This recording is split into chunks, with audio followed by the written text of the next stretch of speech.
Good evening, everyone. Welcome to our workshop special board meeting. Today is March 18th, 2026, and the time is 6:36 p.m. I now call this meeting to order. Madam Board Clerk, may I have a roll call? Ms. Felicia Marquez, Present. Mr. Cummins, Ms. Martinez Santiago, Present. and Ms. Chiarenza. Present. May we all stand for the Pledge of Allegiance? I pledge allegiance to the flag of the United States of America and to the republic for which it stands, one nation, under God, indivisible, with liberty and justice for all. We will now be moving on to the citizens' comments, but before we move on to that, I just want to say it's so good to see these beautiful faces here tonight. So we're going to move on to citizens' comments. Is there anyone here today for citizens' comments?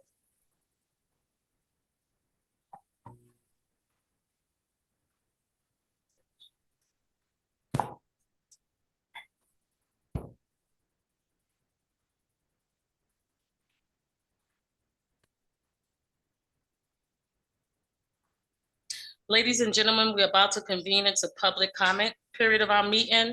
Although the law does not require us to hold a public comment, we have chosen to do so because we believe it is crucial for us to hear from our community members about their concerns and issues. Having that said, please note that the board is here to listen. We will now have Mr. Paul Brenner.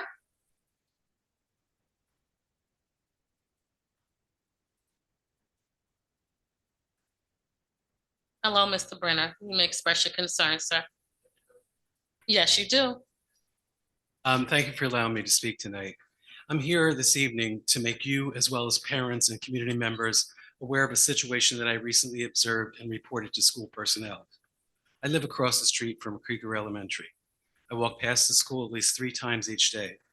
On March 13th, a little after noon, I took my dog out for a walk. The temperature outside was 38 degrees and it was sunny, a really nice day. The playground is about a half a block from my home. As I approached the playground, I noticed all of the students were sitting on the ground in the blacktop area. I thought that was odd. It was so quiet, not a sound out of any child. I stopped to observe, and it was at this point that I heard an employee say, and I quote, we're going to do this every day until you get it right. I was shocked to hear that comment. I stood there and watched this individual walk around the blacktop area while other adults stood on the steps or in a doorway to the school. Apparently, the staff saw me standing there because when I started taking a picture, a group of students were immediately instructed to stand up and enter the school. I understand state guidelines allow students to go outside when the temperature is above 32 degrees. I'm not questioning that or upset that students were outside. It's clear to me from what I observed and heard, this sitting on the pavement was a punishment for not following directions. I'm a retired educator and school administrator with 39 years experience working with children and adults with special needs. I know what I saw and heard is abuse. A week prior to this incident, we experienced temperatures in the high 60s and 70s. Students were not forced to sit and wait on the pavement on those days. I also understand that some children will have difficulty during transitions, especially when recess ends. I often see a few children running back to the playground or refusing to get off playground equipment when the recess has ended. I've never seen this strategy of everyone being forced to sit and wait on the pavement because a few of their peers are having difficulty with transitions. Routines for lineup should not include sitting on cold ground until an adult decides when you can stand up. These were first grade students, 6 and 7 years old. Lineup routines should have been practiced in September throughout the school. If I were a betting person, I would bet that the few students that continue to have difficulty with routines or transitions this late in the year are classified. I cannot believe that this strategy the employees use is part of an approved behavioral intervention plan or considered a positive behavioral intervention. I hope you take this situation seriously. Thank you. Thank you, Mr. Brenner. Thank you for this concern. We will now have Ms. Liz O'Reilly.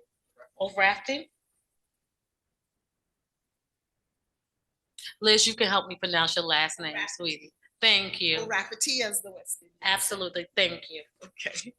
Hi, my name's Liz O'Rafferty. I'm a retired STEM administrator from New York City. I just want to share, this isn't my first time coming to speak at the board, but I think my first time with Superintendent Mott at the helm. Glad to see you. I am so glad to hear of the wonderful things that are happening with our youth, particularly the innovation labs and the partnerships with some local CBOs as well as with Media Labs. I am with the Growing STEMs Foundation. We advocate and we are focused on math affinity and developing the skills of a scientist. We have pushed into Poughkeepsie elementary schools, as well as conducted programming at Saturday Morning Lights and at the summer program.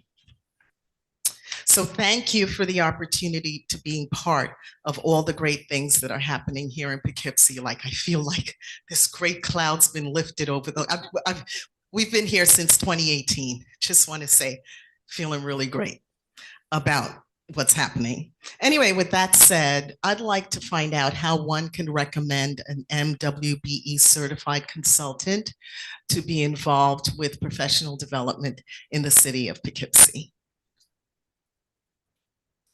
Thank you. Thank you so much. Thank you so much for all your citizens' comments. Let's move on to our workshop topics. Mr. Mott, the floor is completely yours. Thank you so much.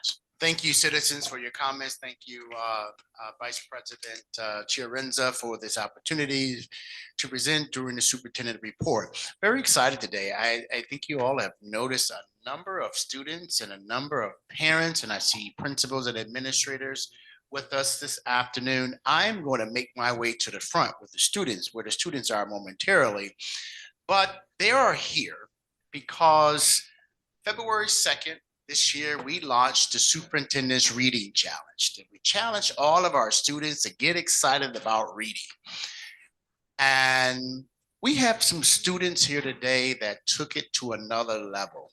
And we have monitored and looked at the data of each of the 7 buildings who are participating, some of the individual classes, individual students. Some of the minutes that were read really popped and shined and stood out among the rest.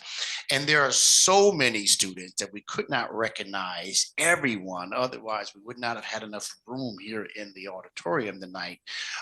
So we want to thank each and every one of our students, each and every one of our parents who pushed the initiative and received my messages on Fridays and listening to those, how many minutes we're reading across the district. And a goal, again, our goal is to read 1 million minutes by the end of the school year. And we are on track to do that. So I wanted to recognize, my team and I wanted to recognize the number of students, the building who read the most minutes during the month of February, and the individual students who read those minutes during the month of February. There's a few slides we have. We only put up 2, but there are a lot of names, a number of names of students who has been doing a fantastic job with reading. And keep in mind, they're reading off of their iPads at the primary level and their Chromebooks at the intermediate level. And many of our kids don't take those devices home. And I still have seen minutes or books read using the Mayan digital library platform in the evening times and over the weekends. So that's dedication and commitment from our students. And that's also dedication, commitment, and understanding of the importance of reading from our parents and our guardians and our loved ones. So I want to take a few moments just to recognize a few people.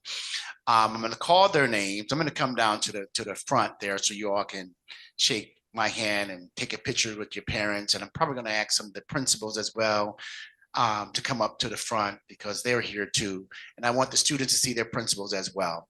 So without further delay, I'm going to come down and get prepared. Someone has the camera, I know. I have.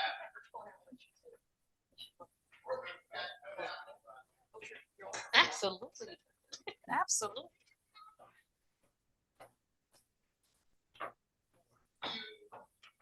Lovely special students. I'm going to pick this up here. And we're going to give them a little bit of a recognition, an award, a certificate. We're going to also give them, you can hear me, a Texas Roadhouse free kids meal. Give them a round of applause. So before, as a matter of fact, I see a number of principals. Mr. O'Connell, come on up to the front. I see Ms. Barufo. We were at Smith just last week. And if you saw a video that went out from Smith, you saw it written in the superintendent brief about the number of minutes. And Smith had the most students to read, the largest percentage of minutes by weight and average. But each of you are doing a terrific job. I don't want to diminish the awesome job that's taking place. Ms. Penn, if you don't mind, please come up. Ms. Wright, you come up too. I see the leadership team. I see Mr. Barrington. I see Mr. Parks is here. All the administrators. You guys are doing a bang out job. Mr. Mazzetti is walking in now. Come up to the front.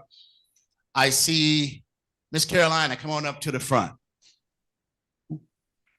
I call Mr. Parks. Come on up, Mr. Parks. Come on up, Mr. Parks. All right, this is a fantastic group of administrators who are doing a bang out job. We should take pictures of these administrators here. Let's give our administrator a round of applause, please. Yes,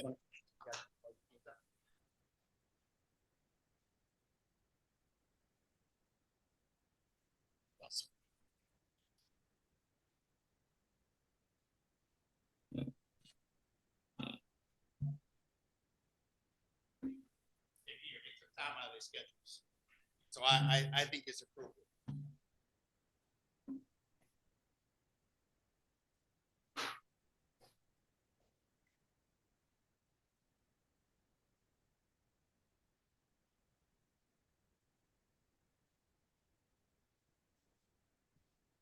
All right.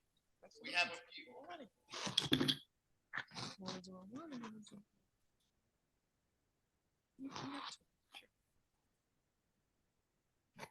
All right. I did a little different here.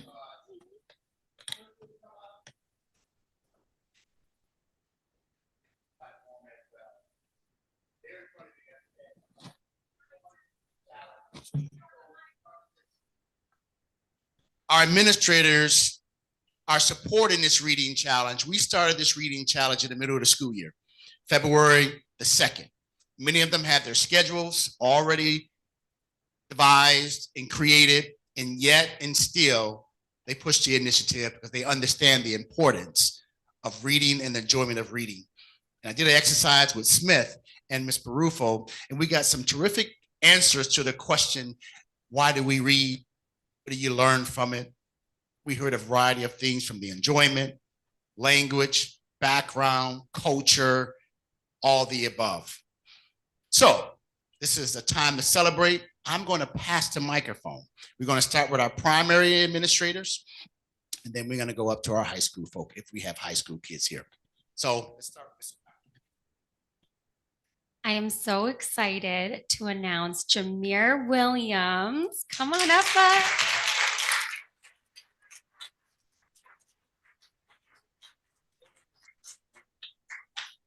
Take your balloon.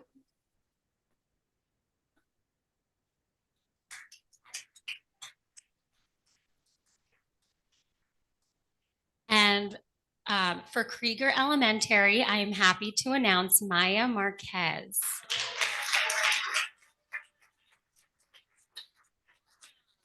You're welcome.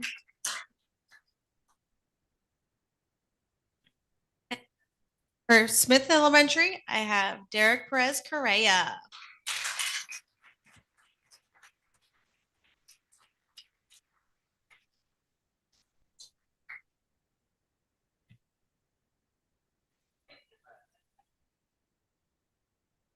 For Waring Elementary School, we are so happy to announce Azuri Massey.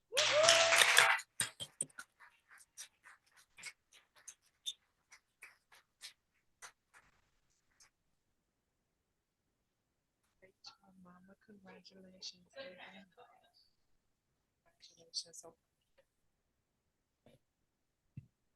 All right, now for the best school in the district, Poughkeepsie Middle School, we have Sean Foster.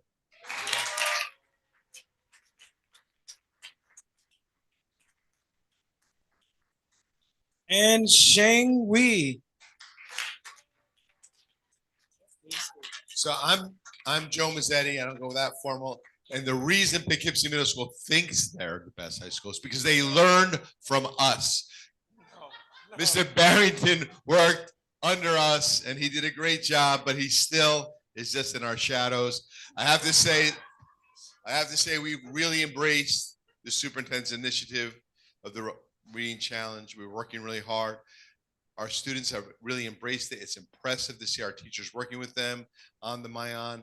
The reason we don't have any students right now is we have a lot going on in Poughkeepsie High School. I'll share a couple great things with you. We just had on our ROTC their annual observation and evaluation. We didn't just rock it out of the park. Our ROTC at Poughkeepsie High School, because our kids did so well, ranked the highest score in the nation. Nation, people, not just the state, the nation. This morning we had our honors breakfast.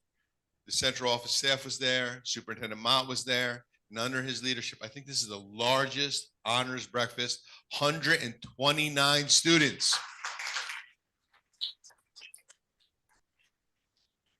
For all our elementary students and high school, middle school students, we're really excited for you to get to Poughkeepsie High School because we know you're made of greatness. And the best part of Poughkeepsie City School District is the kids. Thank you for being you, and thank you for being with us. Thank you so much, Mr. Mazzetti. That was so inspiring. Now, I must say this, because I see other students in the audience. I got confirmation for the certificates in the 6 that are here, but I believe there's some others that may be here as well. So if you are a student in the audience and want to be recognized for participating in the reading challenge, please stand. Nope, not just stand, just stand. I got another direction. Stand, give them, stand up, keep standing. Keep clapping. Keep clapping while they walk to the front. While they walk to the front, keep clapping. Stand right here in front of your colleagues.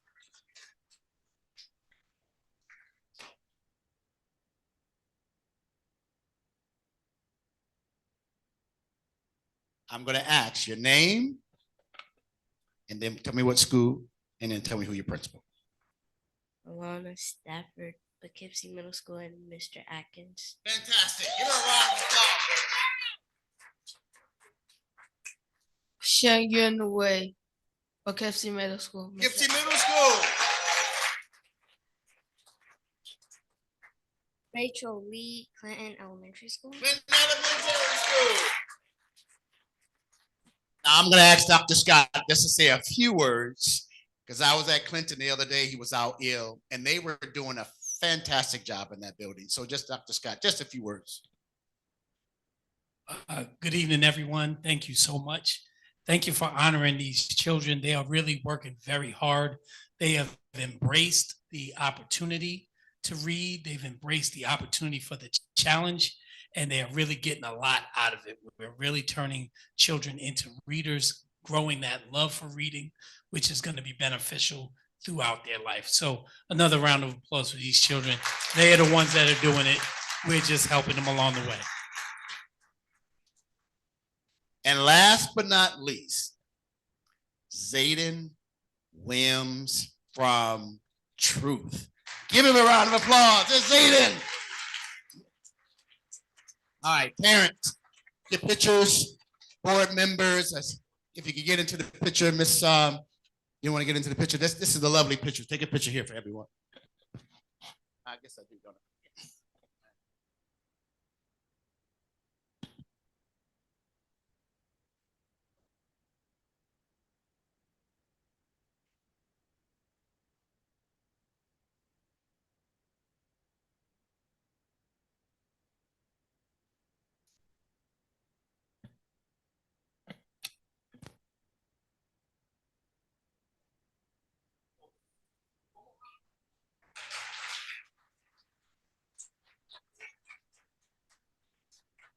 going to continue with our meeting. Now, if you did not get a certificate, we want to make sure, Ms. Turner, give Ms. Turner your name.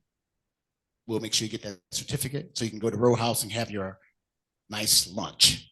All right, go back to your seats to your parents. Thank you, guys. Thank you so much. Administrators, really appreciate you coming out tonight. That's fantastic. Thank you. And parents, you all are welcome to stay. But if you want to take your kids home, you're welcome to do that as well.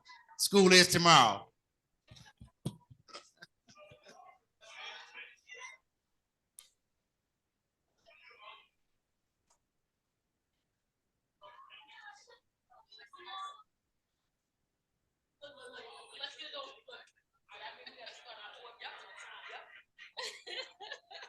That was cute.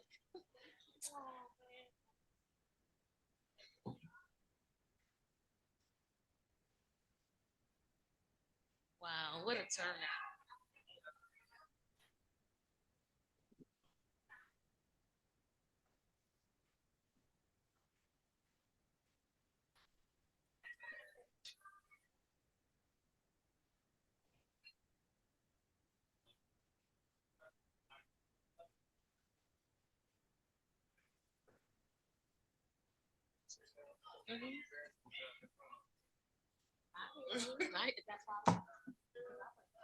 That's why I love him.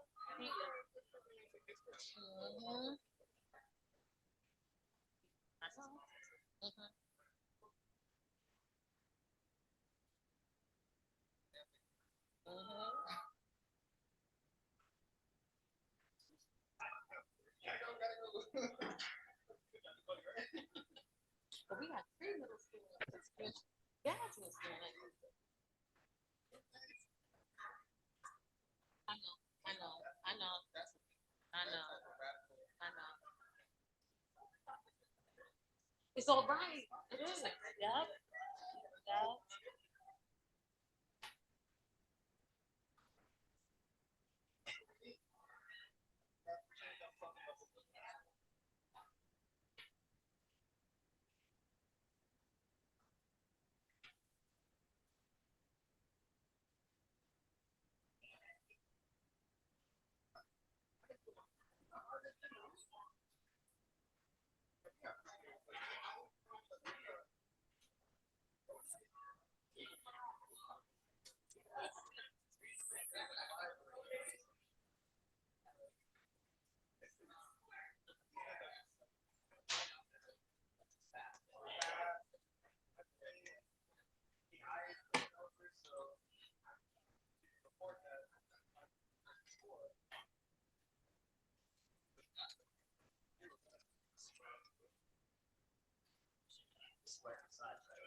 It was nice. No, that was, you need that at the board meetings to see the kids getting wrecked. The group picture, I can turn it to send it to me. She said she would. Thank you all so much. I apologize to the audience and those who are viewing online if we took extra time, but the extra time was worth it when you're celebrating our students. And so I'm very happy and very excited.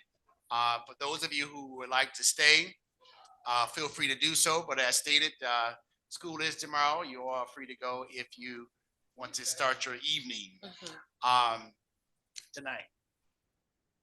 Next on the agenda.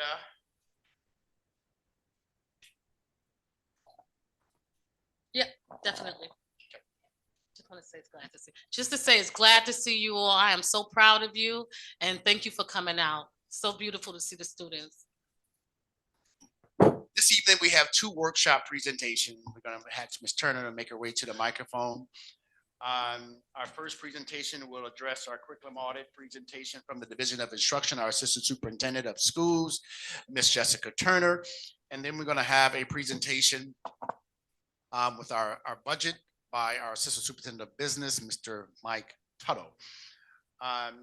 Both of which will provide some very detailed information to the board and to the community that will lead into some of the practices and decisions we'll be making moving into the future. So without delay, Ms. Turner, you have the microphone, you have the opportunity to present this evening. Thank you, ma'am. Thank you, Superintendent Mott.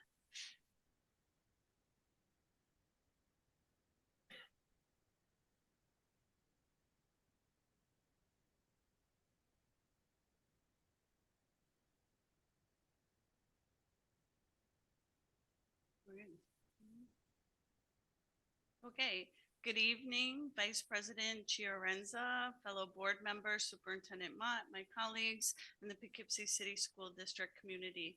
I'm excited to be here this evening to have the opportunity to present to you again. Before I begin, I just want to say that I've been here for 8 months.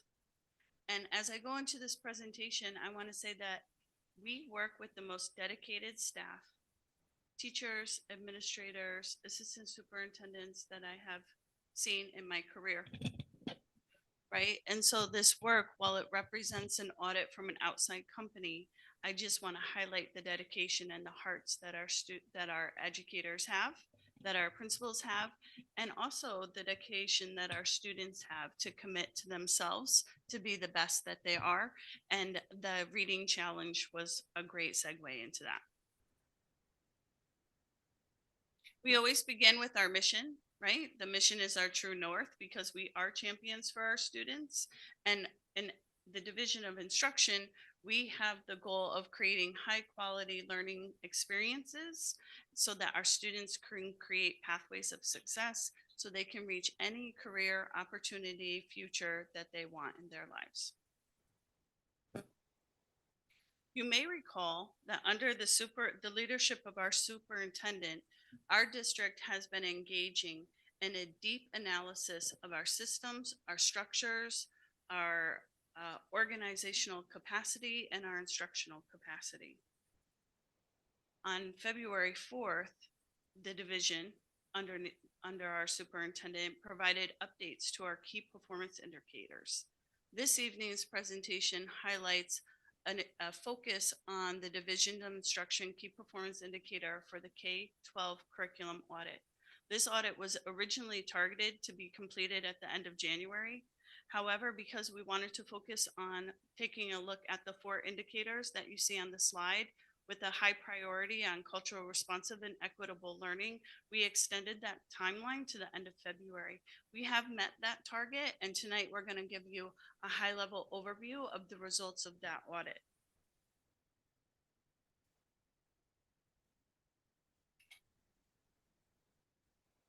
You may also recall that at the beginning of the year, our superintendent led us with the urgency of now.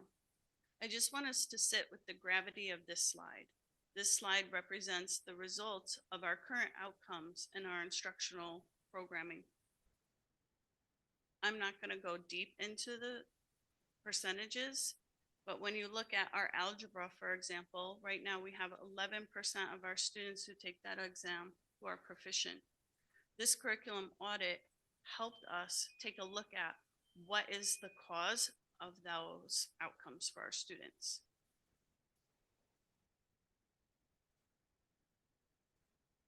Our teachers work hard, our students put forth their best efforts, and our results are not what we want for our students because we say we want the best, right? And we will accept nothing less. The curriculum audit was done by an outside organization, DC BOCES, across 4 weeks. It included an analysis of 15 courses, the courses that our students need to take to graduate from high school. The review included the review of teacher written curriculum and used a best practice tool that focused on research and what curriculum should have, with, again, an emphasis on equity and diversity. The curriculum audit included 24 interviews of teachers, classroom visits. There were 44 classroom visits. Next slide. And also surveys. So there was a focus on reviewing not only the written curriculum, but the observed curriculum and the perceived curriculum.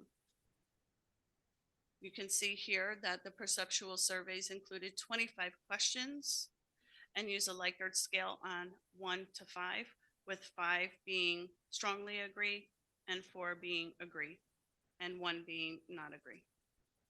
Again, there was a particular focus on the CSR framework, culturally responsive and sustaining education. There were 56 teachers that participated, 47 completed the survey, There were 499 students that participated, and out of those 499, 410 completed the survey. So now we're going to go into the results of the written review. So as I said, the curriculum audit took a look at our written curriculum, our observed curriculum, and our perceived curriculum. When they use the ISB tool, the ISB identifies 10 essential components that all curriculum should have.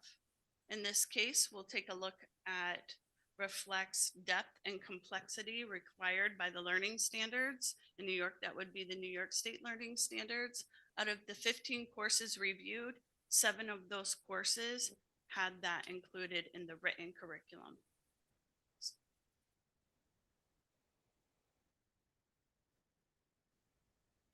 In addition to taking a look at the data that was collected, the auditors provided key findings and opportunities to strengthen our instructional capacity. So you can see if we take a look at the center of the table, instruction was heavily influenced by Regents preparation, and they recommend that we expand our instructional models to include hands-on and project-based learning.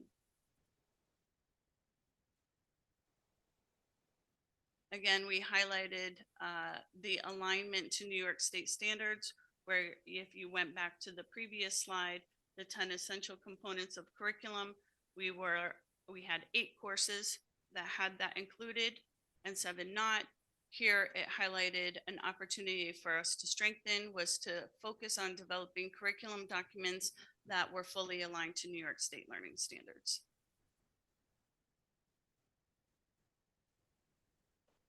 I just want to say for a moment that it doesn't mean that it wasn't included in some of our courses. Again, it just means it wasn't included in all of them.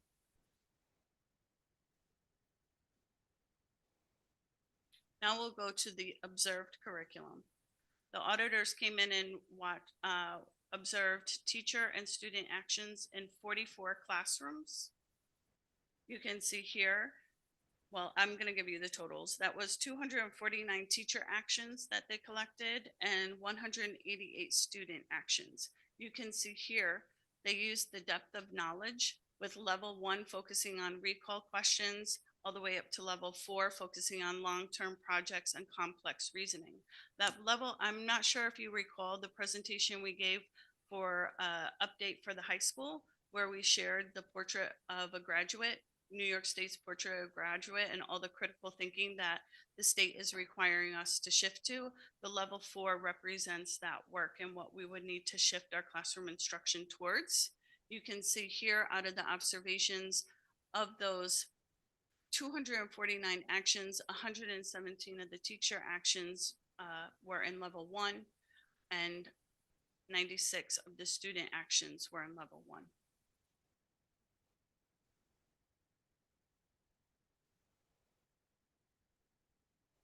Again, the auditors shared key findings and opportunities to strengthen.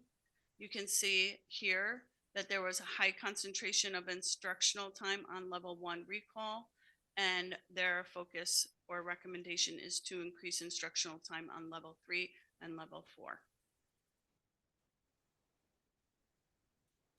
Next, we shift into the perceptual results of the curriculum. What is the perceived curriculum? This slide, we focused on 4 areas: creating a welcoming and affirming environment, all the way over to preparing for the future. Preparing for the future for teachers was access to strong professional learning. Preparing for the future for students was, do I feel prepared to graduate and go out into the workforce successfully? That was an interesting one because they rated, both teachers and students rated themselves equally. But you can see in some of the areas, there was a disconnect between what teachers perceived and what students perceived. Again, there were key findings and opportunities to strengthen. High expectations was a domain where the auditors recommend that we provide more opportunities for students to share their voice and increase engagement, and also deepen our focus on culturally responsive curriculum. The audit also provided recommendations to strengthen our organizational capacity, you see, in the 3 areas of curriculum systems, instructional practices, and professional learning, right? So it's important as leaders that we provide professional learning opportunities as well as high quality instructional materials so that our teachers can provide the highest quality of instruction to our students. So what are our next steps? Because we are bringing this area of focus into the now, we are not waiting to next year to take action. This year, we are prioritizing professional learning. We began the school year with teacher clarity. Why did we choose teacher clarity? Teacher clarity is not about a program because programs don't teach our kids, our teachers teach our kids. So we wanted to make sure we brought a collective effort across the system. Teacher clarity is some practices that are in K classrooms, pre-K classrooms, all the way through 12th grade classrooms. We also want to focus on literacy. There's been a lot of professional learning focused on literacy across all of our programming. We have focused on science of reading and superintendent's conference day. We are piloting some literacy programs in our primary buildings. We have a focus on the superintendent's reading challenge. So we definitely have focused on literacy across the system. We also have our MTSS system work that has started with a particular focus on behavior interventions with my colleague, as well as mathematical AIS interventions and reading interventions. We are also focusing on culturally responsive sustaining practices. We have training on trauma-informed instruction, right? We also have engaged in the recommendation and adoption of new curricular resources for our core areas in the high school. So thank you for approving the adoption of the recent science curricular resource. And we look forward to your support when we bring math, ELA, and social studies forward. Next school year, we will implement the developed professional learning and coaching schedule for next year that we will develop this spring. So we won't wait until September. We won't wait until August to identify our areas of focus and professional learning. We will do it now and bring it forth next year. We also have a data protocol that our administrative team helped develop, and we will deepen that implementation. And we will begin to focus on developing comprehensive curriculum frameworks in the core areas. Any questions?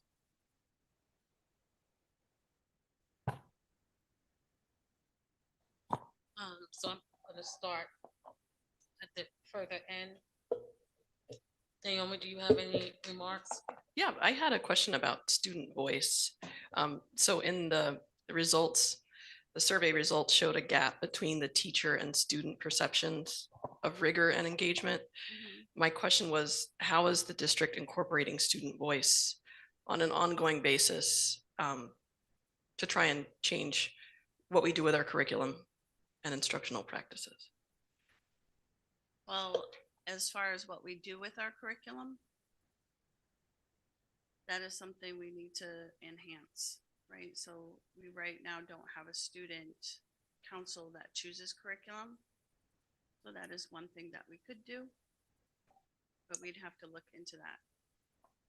In our project-based learning courses, students have options of how they present their materials as well as other core courses.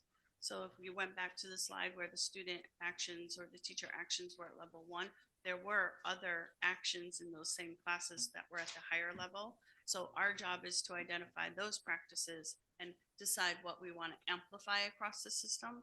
So what's working well, and then choose that to focus on.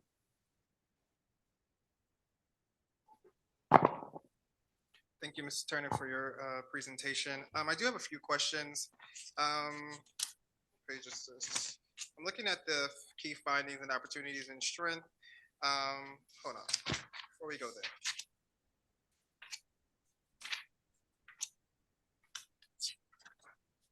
Slide. The urgency of now slide. you're probably going to hear a lot of this from me this year. I am really invested in radical change for this district, particularly at the high school level. Um, and these numbers are disheartening. I'm right. And I'm just trying to figure out if our plan is radical enough. I've been reviewing this and I've been kind of like sleeping with this presentation to kind of prepare for this because I've had conversations with Mr. Mott. The high school is really important to me in making sure that we can increase our graduation rate, mainly because of the development that's happening here in the city of Poughkeepsie. A lot of people are choosing to move to other areas outside of the city because, and a lot of times I'm hearing it's because of our school district. So I want to make sure that we are doing things that are radical, right? That can change the district, increase graduation rates, to attract new people to the city, and attract new families to the city and to the district. That they're not moving to the town to go to Arlington or to Hyde Park where they get better results in their schools. I just want real radical revolutionary change in this district. I think that's what is needed. I'm seeing that at the middle school and I just am concerned that there's not enough at the high school.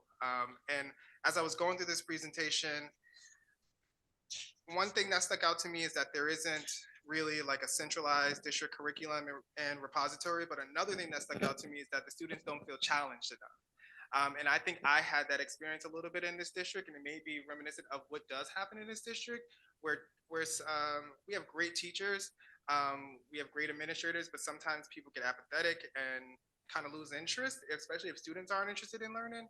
And if a student isn't, like me, an honor student, they're not really challenged as much. So I really want to focus on real radical changes that are going to really push these graduation rates up, push the test scores up, and attract new residents to the city.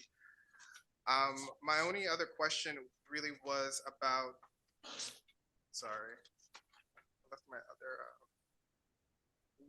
what can we do to make our students feel challenged? Like, what are we doing to make them feel challenged, and how are we addressing the inequities of how the students perceive and their experience and how the teachers are perceiving their experience? Because it seems like the teachers think things are great and the students are not as confident. So how do we? Well, I think the first thing is to take these audit results back to the building. So we met with department chairs today, and the building at the high school has a school improvement team or a SEP planning team. So this is a great starting place for that team to take a look at the data and look at the instructional moves that the state prioritizes, high impact instructional moves, and choose 2 of those moves. So one thing we have to remember is that change takes time. So while we want it to be radical, we also want it to be real. Yeah, no. Right? No. Radical change. The signing of the 1964 Civil Rights Act was radical change, right? But it took the bus boycott in 1955. It took the March on Washington in 1963. It took people taking the streets and on the Edmund Pettus Bridge in Selma in order for those things to happen. So I get that it's going to take time. I'm not saying this is going to happen overnight, but I want to make sure that the time we're using is being used wisely, and that 3 years from now, I'm not looking at the same numbers. Like, I want to see 3 years, 4 years from now, these numbers increase, not stay the same. So that's what I mean by radical. Like, radical meaning coming into this school and really rolling your sleeves up and digging deep into figuring out how we can address these inequities. Not that this is going to happen overnight. I get it. I don't think anything, especially in government, happens fast.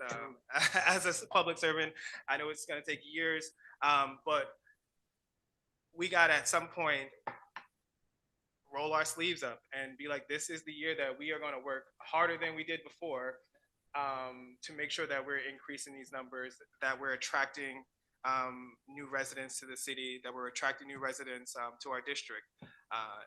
There's a lot of development happening here in Poughkeepsie. Housing is going up there's going to be the Wallace campus is coming on Main Street. We got new housing coming on the Cannon Street. There's going to be housing everywhere. And I want families to move here, and I want families to put their kids in a district that I graduated from, right? I want them to be attracted to Poughkeepsie, and it's not happening because, and a lot of it is people want to move to Poughkeepsie, but when they realize that their kids have to go to our district, they either put them in private school or they move right outside into the town line so their kids can go to Arlington. So it's going to take time. I get it. You know, Rome wasn't built in a day, but I want urgency. Like we say, the urgency of now. I want to know that the team that you're speaking of is urgent and motivated and excited to make these changes. Well, I will say that today, just today at the high school, the department chairs, myself, Mr. Mazzetti, counselors all met with a consultant to re-examine the schedule to see if it was working for kids so that we could make those changes and shifts. Teachers had great feedback with the consultant, and we're having 3 more meetings before spring break. Got it. So that we can take that shift. We implemented at the high school this year the ELA regions for the first time in January. Nice. So that was a shift. So where we can shift instantly, we are. And then we're doing the deeper work where we need to do the deeper work. So the curriculum writing, we just had a meeting today with Ms. Popkin, who's in the audience, to talk about curriculum writing for high school and who we can involve in that process and what that might look like over the summer, and how it might be different than what was done in the past, right? So we can have real meaningful, deep work done and create that repository where all the curriculum lives. So we have curriculum that teachers can access, but also how parents can access. So parents can see, what is my child going to learn in 9th grade in ELA? What is my child going to learn in 9th grade in algebra? So they can be a partner with us in their child's learning at the high school. In addition to that, we know that the high school students are coming up with gaps, right? That's not an unknown to us. So we are also focusing on our foundational learning. We have to start closing the gap this way so that as students come up from our pre-K through 2nd grade and go into our intermediate school stronger, our middle school stronger, and then into our high school stronger. We are re-examining our AIS programming. What are the interventions that we're providing? We're building an MTSS plan. So all of that stuff is underway, and we're building those systems and structures right now. And I'm glad you mentioned parents and the parents' involvement, because that radical, right? If a parent can't read, a parent doesn't know algebra, a parent doesn't know simple, science, their kids are not going to learn that at home. There's no reinforcement at home. So that's what I mean. Radical education, radical change. If a parent can't read, well, let's figure out a way to educate them also, so that they're doing the reading challenge with their kid, right? Even if they're reading at a 5th grade level.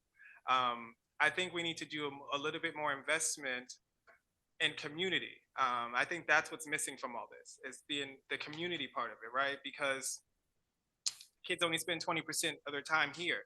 Once they leave the schools, what is the community doing to reinforce everything that they're learning here in the school district, right? That collaboration, I think, is lacking. And I think that's where we have some space to really grow. I think there are some great programs in this community and great people in this community that want to assist and take part in our children's education. And I think I'll leave it there. You're going to hear a lot of radical from me this year. We'll be radical together. We'll be radical together. That's sure. I have I slept with this over the weekend, and that's where this was birthed out of. That radical change was birthed out of this presentation, because I want to make sure that that's happening. And that's from I'm glad you mentioned elementary school level, because what's happening at Warren, right? And those kids going from elementary to what's happening at the middle school. And then I want to make sure that they're getting that same experience, right, when they get to the high school. Like there should be a continuity of, a strong principal in the elementary school, a strong presence in the middle school, a strong educational experience in the middle school. And when they get to high school, they'll be a little bit more independent to learn on their own. I think creating these spaces at the lower levels will increase rates at the high school. But I'll get off my soapbox. Sorry. It's okay. That was good.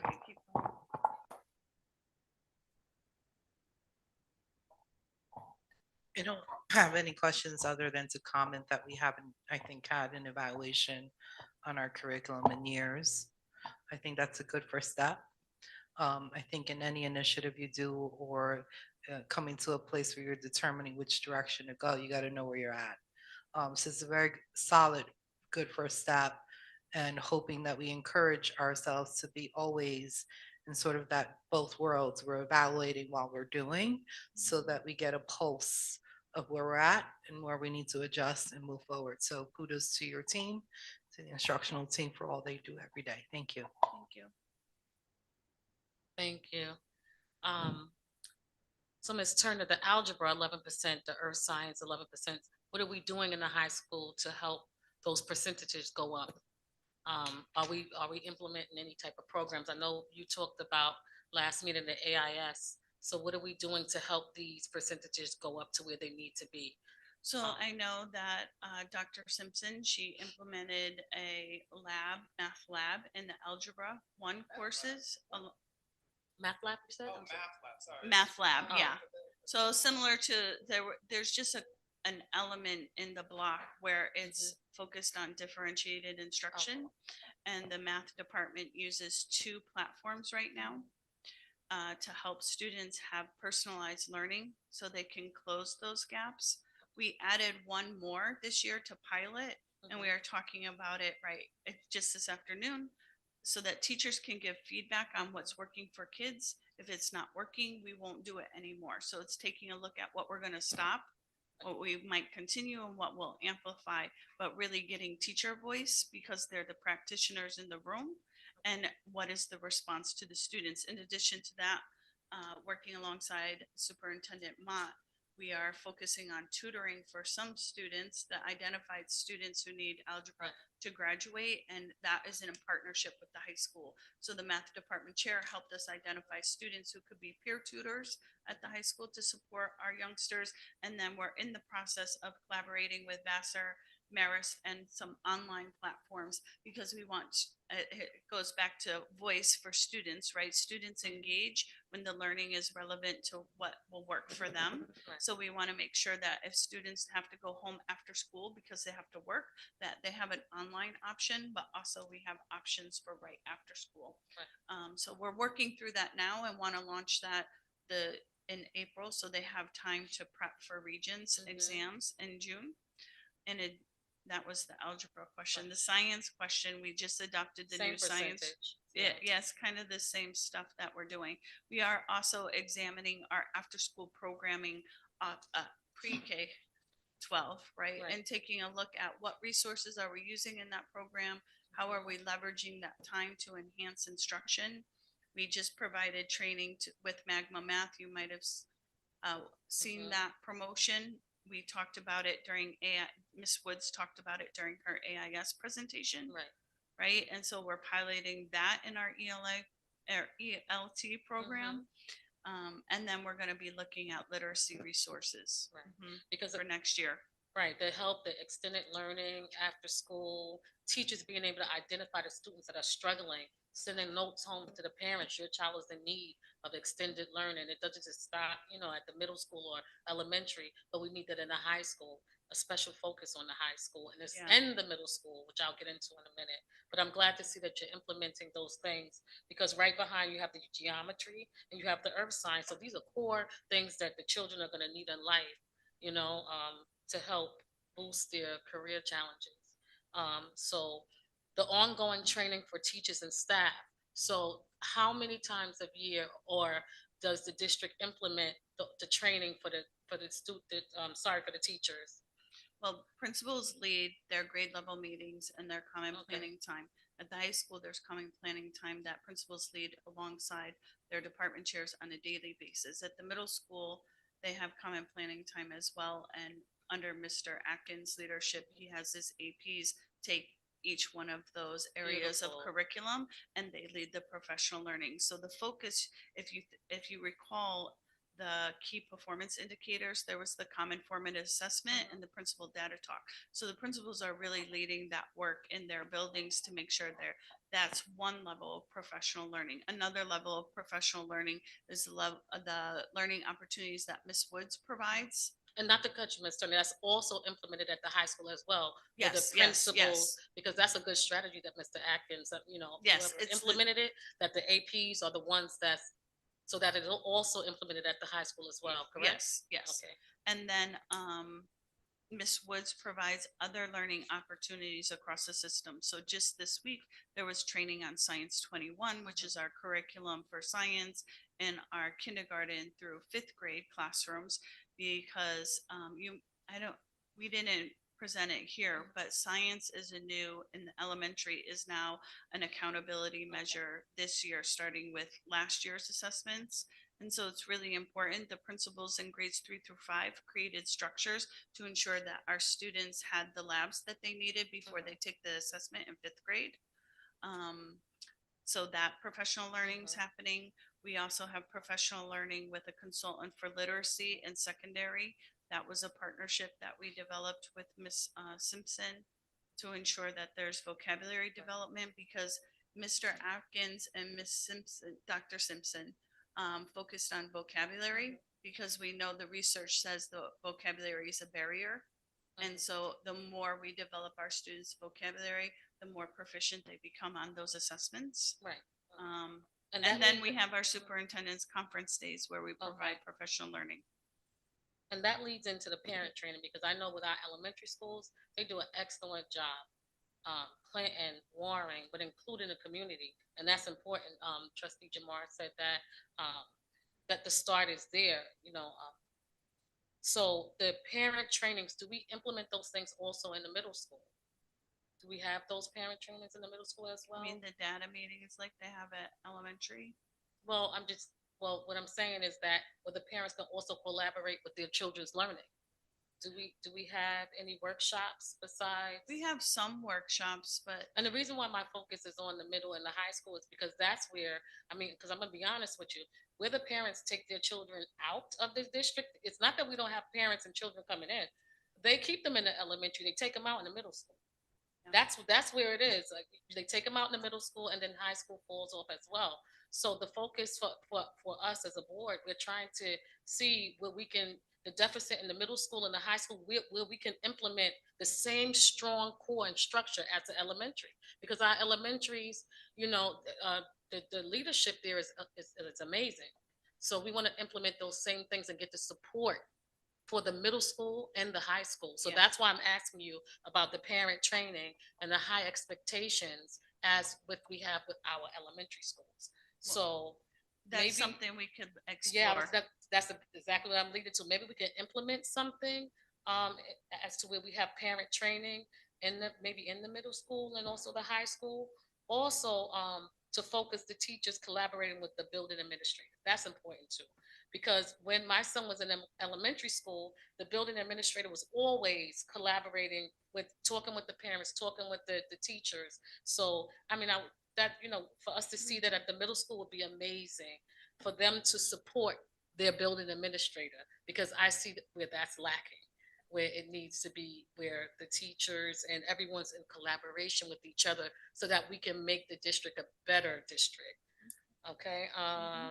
And just attention to the core subjects. We just went over them, the algebra, the English.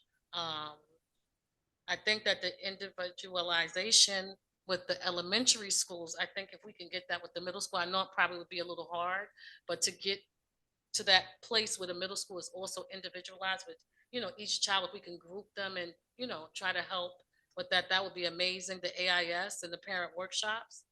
And then we can revisit the data to see how well we're doing. I don't see these numbers. Don't get me wrong, the numbers are low, but whenever the numbers are low, there's room for growth. And I think that if we implement a lot of these strategies, that it'll be better. So I'm just focusing, I'm gonna be honest with you, that middle school and the high school is where the work is needed. Thank you. Part of the key performance indicators for the Division of Instruction led by Ms. Turner is to review the 9 through 12 curriculum audit. So I wanted to thank Ms. Turner for embracing this. And I also have heard many of the comments from my board members, the urgency of now radical, Ms.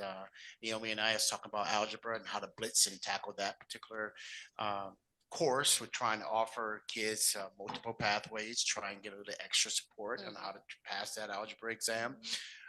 We hear you. We're in that same state. That we need to improve upon these percentages or proficiency rates, and this is the groundwork, and so there'll be more to come from the Division of Instruction led by Ms. Turner. So I appreciate the comments today. Thank you, Ms. Turner, for your Thank you. time Thank you. this evening and sharing with us the audit that was conducted by BOCES. So thank you very much, ma'am. Thank you. Before we get to our next presentation, Mr. Tuttle is going to make his way to the microphone. I believe I see 3 or 4 students and high school students in the audience. And I believe they need signatures. You have them already? All right. We'll tell Dr. Palmer, but if you have your signatures, you're all set. So want to make sure you did your due diligence for your civic class and that preparation. And congratulations. These were some honorees from this morning. The high school for the honors breakfast. I thought I saw his face. Congratulations. Congratulations. I think you guys are in the 90 and above, right? Yeah. Wow, Congratulations. Give it up. One more round of applause for these youngsters. Yes. Is he all day? You too, right? Wait, you also? So we have 3 students who are going to be sitting on stage this year. Super excited. That's awesome. 44, actually. 44. 44. That's 44. That is true. Mr. Tuttle is with us this evening, and I really want to shout out to Mr. Tuttle and thank you for coming on board in January of this year. In such a short period of time, we've been really digging deep into the budget for the Poughkeepsie City School District, finding a lot of areas where we can make improvements. But I assure you the 26-27 school budget reflects our unwavering commitment to fiscal responsibility, student achievement, and times are tough. So we're going to take a deep dive into analyzing our budget over the next couple of years in particular to look at how we can resource manage our budget, looking at all of our allotment of talent, resources, technology, because our resources are really slowing down in terms of a lot of the federal grants, state funding. Our enrollment has reduced quite a bit. So this budget will be reflective of, again, that unwavering commitment to fiscal responsibility. But we will take the next year to analyze what programs are producing positive increased outcomes for students in reference to achievement. So keep that in mind as you prepare to hear from Mr. Tuttle. This is the first of many presentations, or the second, I should say, of a series of presentations leading up to the vote that's going to take place in May. So Mr. Tuttle, thank you again for your service and this opportunity to present to the board and the community. Without delay, I'll turn it over to you for your presentation. Good. Thank you, Mr. Mott and board trustees. Thank you for having me here tonight. As always, I can clear a room pretty well when I start talking about the budget. So that's good to know I can do it here as well. So as Mr. Mott said, one of our focuses this year is always like retaining staff, our operations, our instruction. And as we're talking about, Ms. Turner's talking about doing all these new innovative things and being supportive in those areas. That's our focus, right? We're trying to make sure we have funding to keep that all intact. So as we go through this budget, just understand that's what we're trying to do. We're not trying to undermine things, and we just want to keep things going and looking for new innovative ways to do instruction. So as always, our mission statement, we champion our kids to providing innovative, high quality educational opportunities that prepare all students to embark on individual paths of success in a globally diverse community. So going through the budget philosophy and overview, our philosophy is really just following the investment plan for a 5-year plan. It's hard to budget out 5 years, but you always know contractually what you have. You just don't know what your revenues are. And if you don't know what your revenues are, it's hard to really say, hey, we want to do this. It's nice to have a plan, but sometimes the government says no and the revenues say no. So, but that is our focus right now in our philosophy. So some of our key objectives in strategic alignment this year, sustaining student progress, equitable resource allocation, making sure all students have access to necessary tools and resources to succeed. The budget is designed to reflect our district's core values, culture and care of collaboration, engaged empowerment of learners, and operational excellence.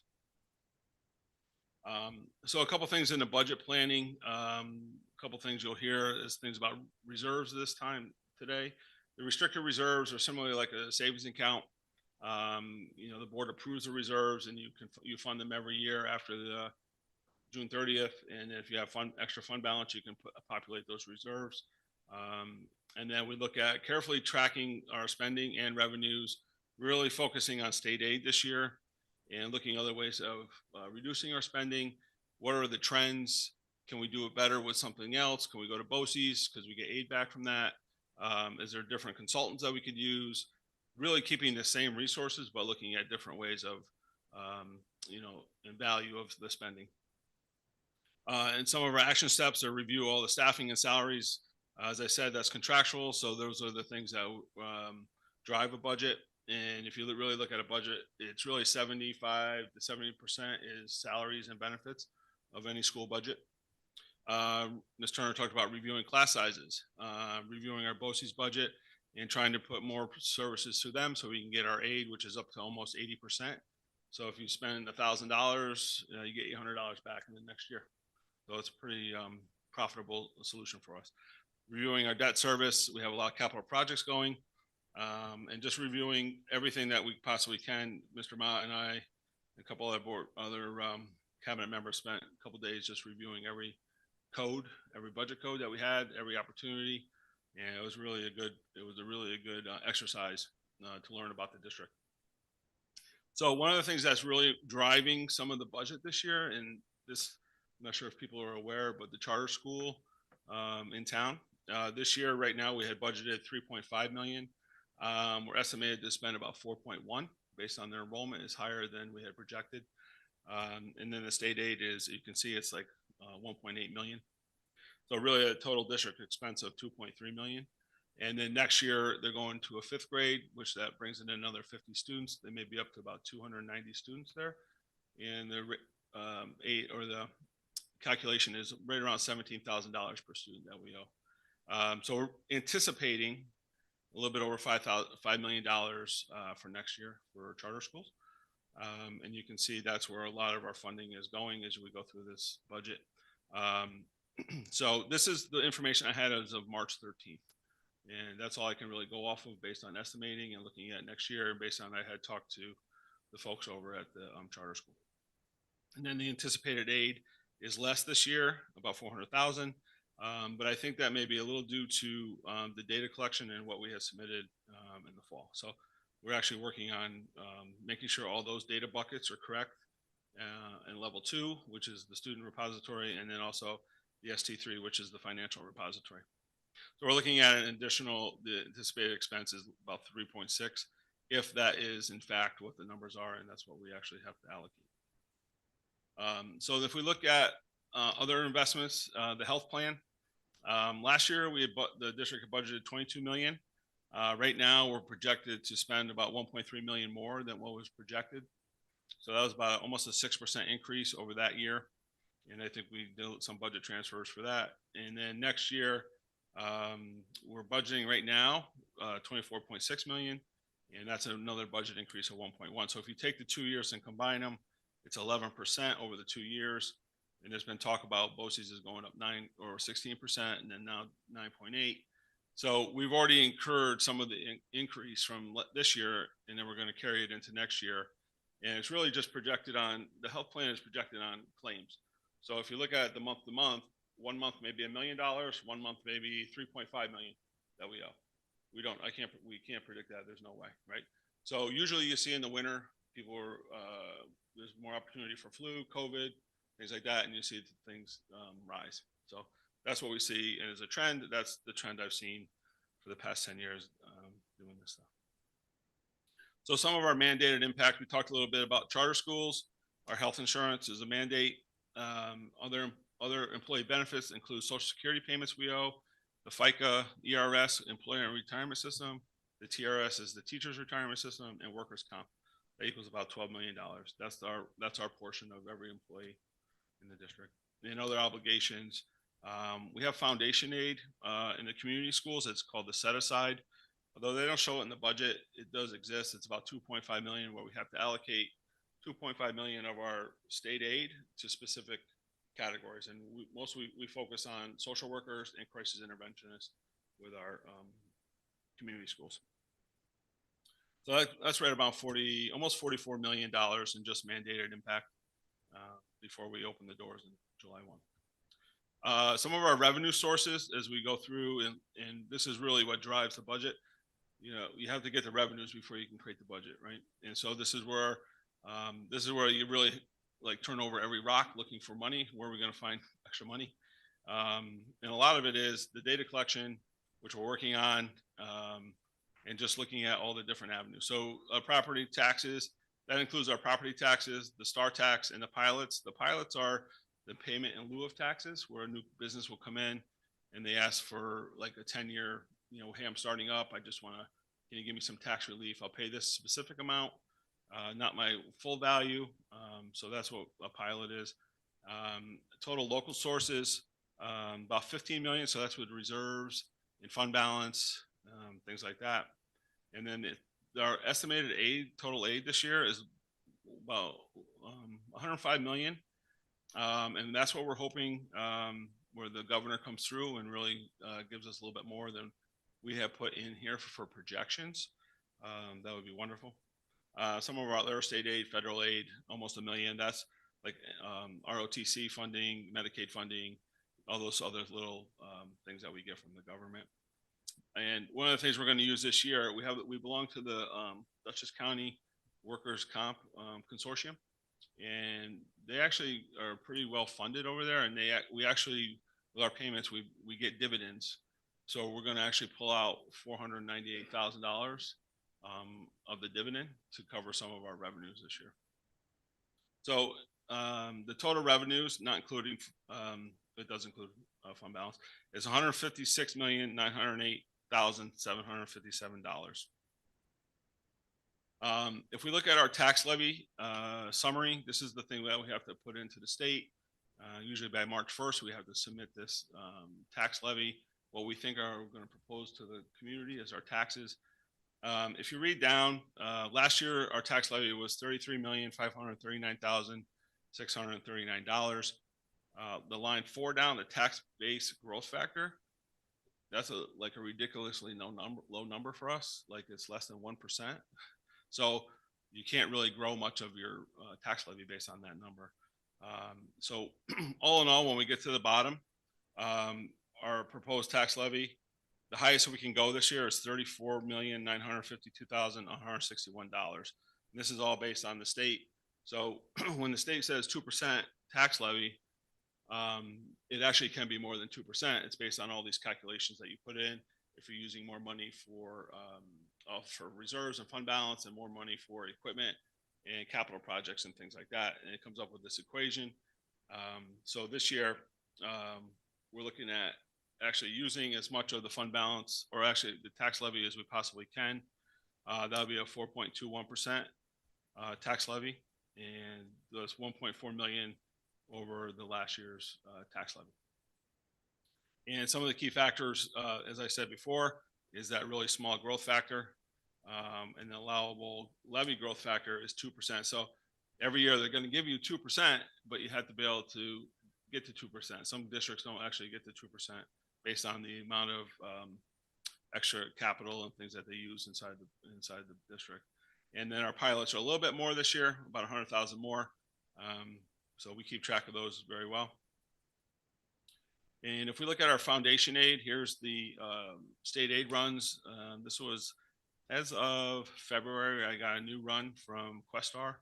And right now the January budget came out with 1% for us. Went to the Small Schools Consortium last week, I think it was. And some of the legislators were really kind of pushing. I'm reading, sorry, Becky, I'm reading off mine. They're pushing for 2%. So I think they're going to get to that 2% once the governor, and it's an election year, so everybody wants to be happy with the vote. So that 2% is very key for us, because if it's not 2%, if it's less, then we're going to have to go back into the budget and really look, at some other cuts. As I talked before, so our BOCES aid is up. We're spending a lot more resources there. Our transportation is up. We're doing, we get 90% back on what we spend every year for that. Our building aid is down right now. We're just finalizing some projects and we're going to start submitting for early aid. And that should help us maybe next year and then next year for more revenue as well. And then the charter school, we talked about that already. We're down about 400,000 right now from last year. So it's something that's funny about the charter school. They're pushing and pushing and pushing it, but yeah, they're not really funding it as much as they really should. So a little bit about the tax cap. And I kind of laid it out where if we went to 1%, this would be $335,000 increase all the way up to the maximum 4.21%, which is a little bit over 1.4 million. So if we say we got over 2.5% in foundation aid, we may want to look at this and say, hey, maybe we'll just go to 3% or something, and we can kind of fluctuate on the grid and the scale. And then, we can get really granular in between all those numbers, but this is just really a 30,000 foot view of what you can actually do with the tax cap. Our restricted reserves, we're going to be using some of those this year, roughly about $7 million. We had $42,500,000 to start July 1, and we're really looking at some of the reserves to keep the revenues up and to keep all of our programming running. And that will leave us with $35,500,000. So with the reserves at the end of this year, hopefully we'll have some fund balance and we can repopulate the reserves, and we just keep it revolving every year and try to keep that revenue source there for us. So if we look at the budget at a glance, as of today, our preliminary proposed budget, and this is just a draft, is $156,908,757, and our revenues match that. We did a lot of work to get to that number to balance it. It was a really good exercise. The budget from last year, we're up about 6.282%. Last year it was about 6.1% budget to budget. And so looking at restricted reserves, about 7 million, and then the unrestricted, which is just your fund balance at the end of June 30th, 2 million for that. So we have restricted remaining 33 million, unrestricted 3.9 million after we do those. And then the tax levy we talked about 4.21%, and that would give us about $1.4 million in revenue.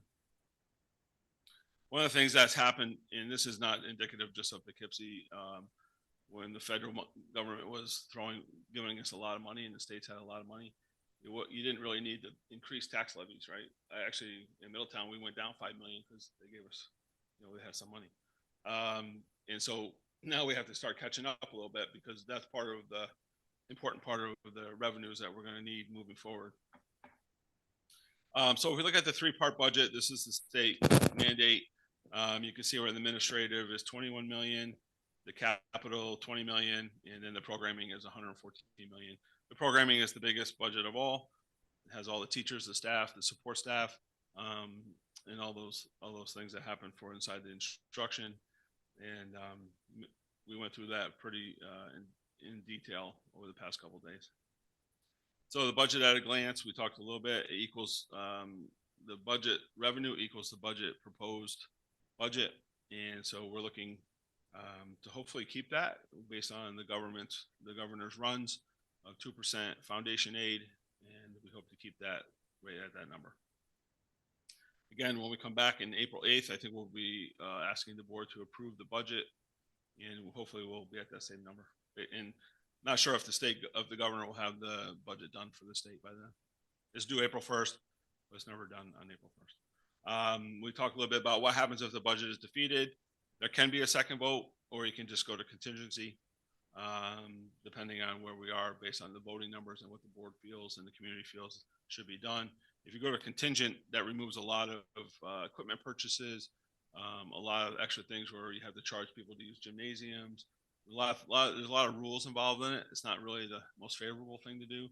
So we're trying to hopefully publicize and create a budget where people feel good and they'll come out and vote in the positive.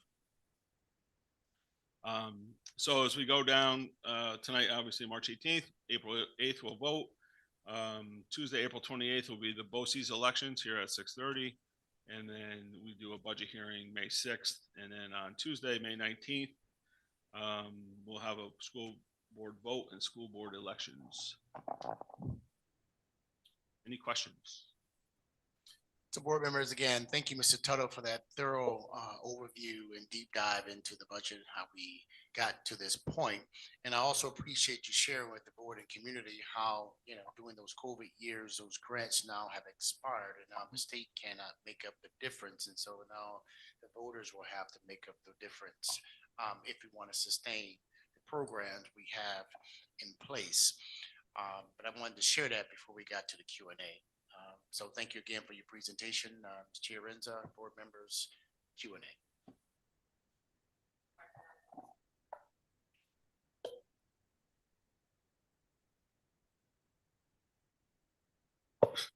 Fatima, do you have any comments or I questions? thought I was going to be last. It's okay.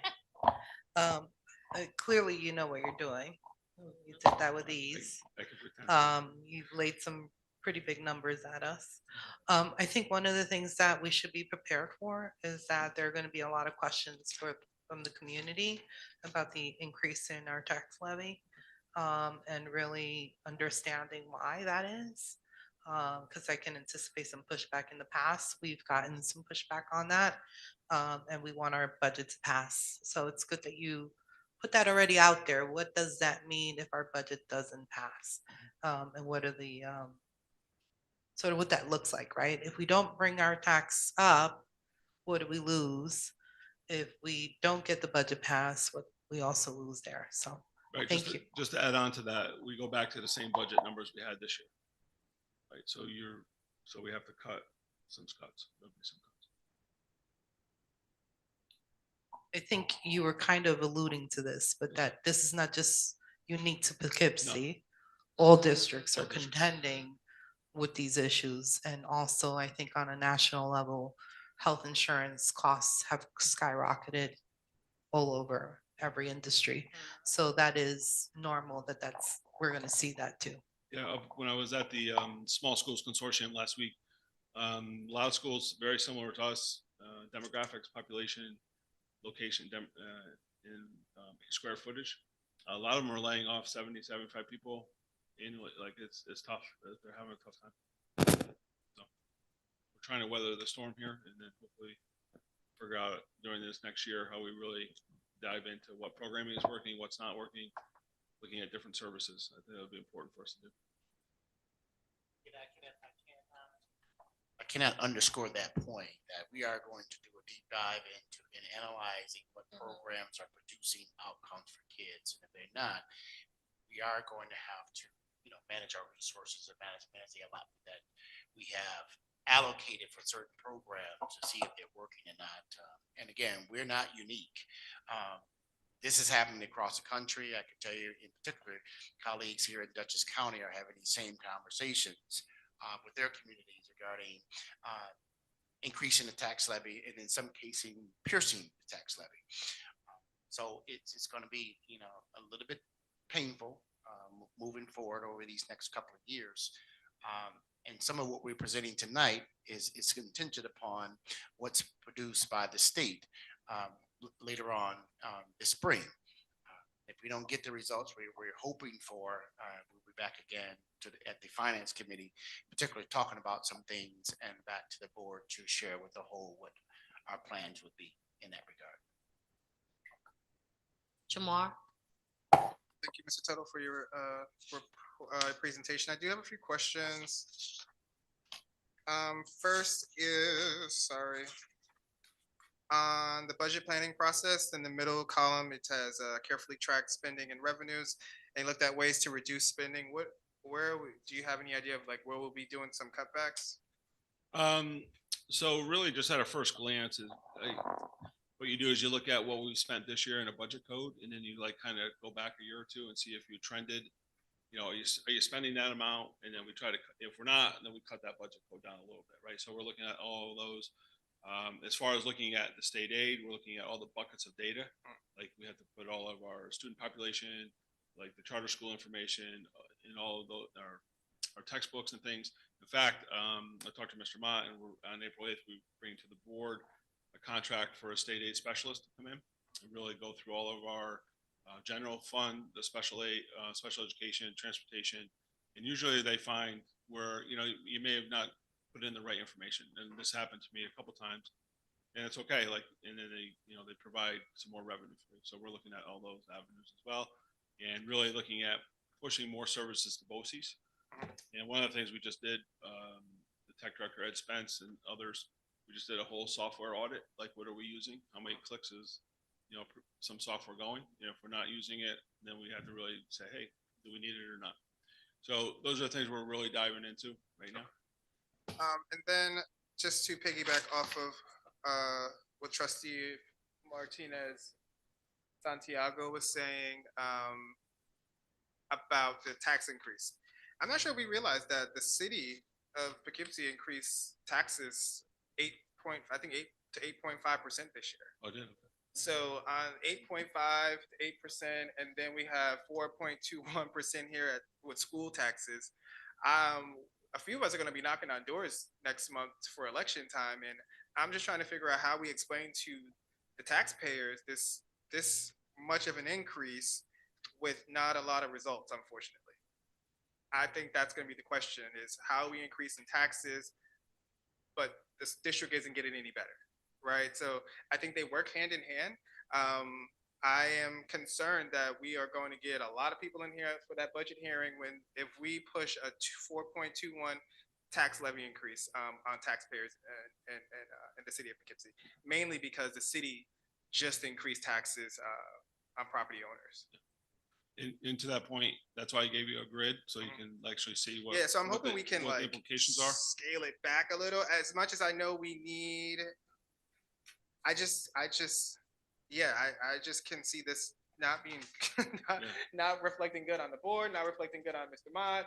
I just don't know how the taxpayers are going to take this much of an increase in an already stressful economic time that we're in. We're at war now. Yeah. Gas is going up. Everything is going to be increasing this summer. Fuel. I just can't. I don't know. I think we need to figure out a number that is not as high as 4.21. And believe me, I know this is tough work, and I know there's some cleaning up and stuff to do in the budget. But I wouldn't feel comfortable presenting taxpayers a 4.21 increase on school taxes. It just, I couldn't in good conscience in this time that we're living in economically. Yeah. So we can figure out a way, Mr. Mon, you and Mr. Tuttle figure out a way to kind of get maybe closer to like the 2.5, 3% line and figuring out how we can address that in the budget. But yeah, if I was a property owner, I don't know if I could, pay those school taxes. My family, we own a house on Maple Street, and all them together, I have 7 aunts and uncles who pay the taxes on my grandmother's home since she's passed away, and I know this is gonna hurt us. So I just want to keep that in mind when we're looking at these type of numbers. That this is real people who have to pay these taxes. Yeah. And I think what Mr. Ma was talking a little bit about is just having more opportunities, like a workshop, just to talk about, what the ramifications are of the tax levy. And him and I talked several times, like, it's a lot. So but we have to present our best case, what we feel is right now, and then we can modify based on the governor's runs and, what the board feels is the appropriate number. And I know you're brand new here, so you might not know the answer to this, but why is the growth only like 1%? Like less than 1%. It's really just based on the economic the wealth of the community. Right. Yes. So I mean, well, I think that kind of answers my question. Yeah. Well, what the state does, they do that just to keep the tax levies low. You know what I mean? And okay. That's what's really hurting a lot of the small school districts with tax levies. So, and foundation aid, really, that's what's really driving it. Okay. And then I had another question. I'm sorry. No. Okay. I'm sorry. There was. Now I lost it. Give me 1 second. I'm sorry. The mandated impact. The last line says our obligation to community schools through a portion of foundation aid. Yeah. $2.5 million. What is that $2.5 million for? So inside the fund, there's a descriptor. There's like 7 categories that you can use, and a lot of it is for mental health. social emotional, and those type of categories. So right now we're using it for social workers and for crisis interventionists. Okay. So this has nothing to do with the community schools grant? No, so that's, and that's funny because when I first got here, people kept saying community schools, and I'm only used to the set aside. I didn't realize there was a grant, so it took me a day to get you acclimated to both. So Got it. Okay. yeah, that's I just put that because it's that money has to be earmarked for only specific things. You can't just say, hey, I want to put it, to math teachers.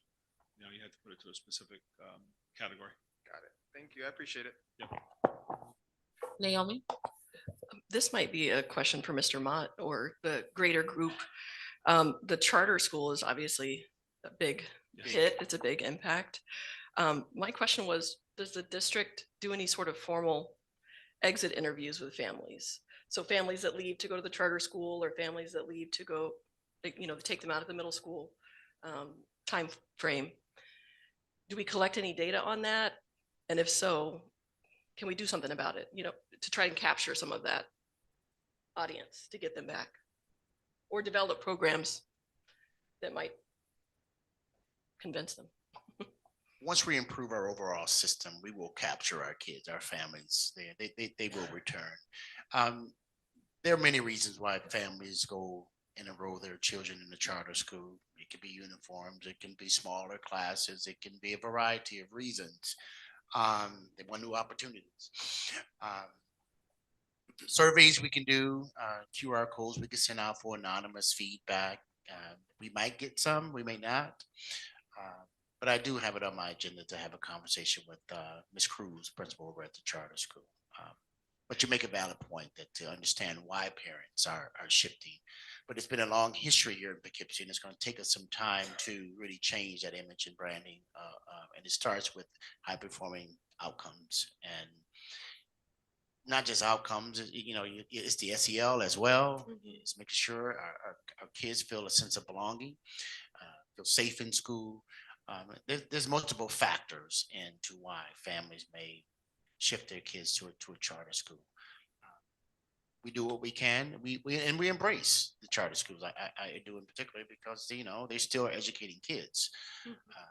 How we replicate that is the question, but it is one factor of many why we're in this particular predicament at this point in time with a potential $5 million annual payment to the charter school, along with healthcare. And again, of course, we know our salaries and benefits are always high. And of course, the fourth would be that many of our COVID year grants and things have sunset and they're expired, and the state can't reimburse us for those things. So the last thing I'll keep in mind, and Mr. Toto can comment on this, but because of the funding that we received in the past by way of grants, we didn't have to go to the tax levy. It's 1.25, I believe, last year. So we cheered that. We knew this day, however, was someday coming, and so we're here now. So that's why we are proposing this 4.21. I understand it, I really do. That's one of the reasons why we want to go into a committee and have these conversations, so that everyone's input is heard, and remedies and how we balance the budget can be discussed among multiple people. It's interesting that you mentioned uniforms, for instance. Like if that was a big concern for families, that would be an easy thing to fix. To say, okay, we have uniforms in the elementary schools because that's what families want.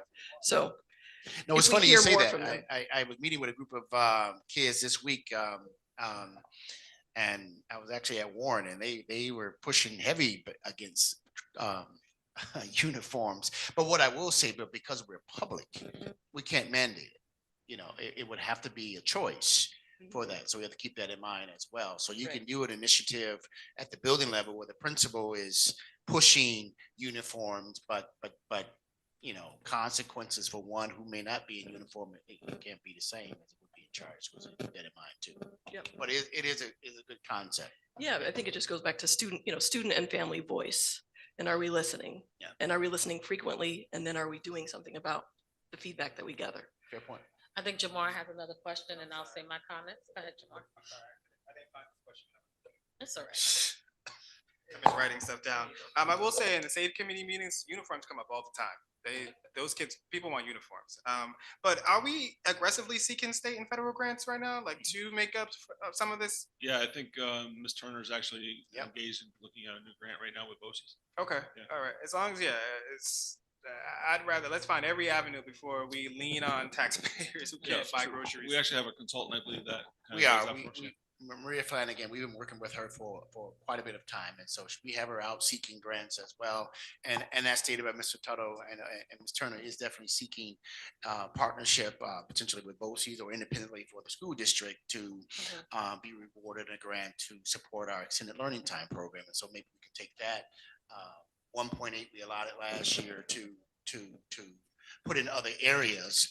And when you talk about analyzing those programs and are they effective, we're looking at that, the attendance, those programs, to outcomes of those programs, to see 5 days of it working.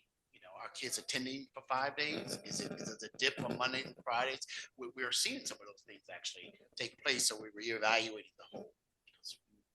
Truthfully, may want to go back to Thursday. And we're applying to these grants too. We're finding them, applying to them, at least. Well, this the latest one we just mentioned, the ELT, we're definitely applying to. Okay.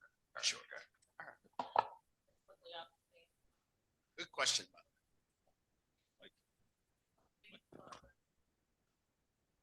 Thank you. Just want to say the remarks briefly.